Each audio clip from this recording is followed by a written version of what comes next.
Hi, let us discuss about time complexity using very simple examples. We keep hearing terms such as O of n, O of n square and O of n log n. But what are these? To define time complexity, we need to know a very simple thing, that this is the time to run and it primarily depends on the size of input. But why input? That's what you might say. So let's take an example here. Let's print 1 on the screen. So it almost happens immediately. And for this operation, we assign units time. Units time can be, for some computer it can be few nanoseconds, for some computers it can be few microseconds, but generally it's unit time, O of n. That is, the O is a big O notation. So this is the notation that we use to imply it takes 1 unit of time, because it's a single step, right? One step, so it takes 1 time.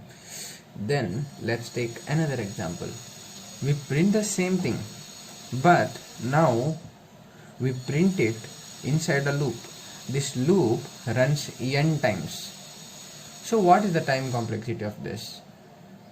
So it is n, right? Because the loop goes from 0 to n.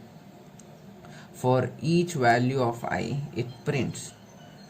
So for this n iteration, for 1, 2, 3, 4, up to n time, if n is few hundred millions, then it will print 100 millions. If it's just like 10, if n is 10, then it will print it 10 times. So that is why we have mentioned it here, that it depends on the size of input.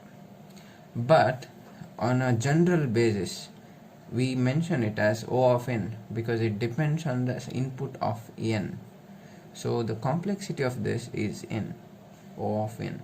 Let's take the third example. Here there are 2 for loops. For every value of I, the inner for loop runs m times.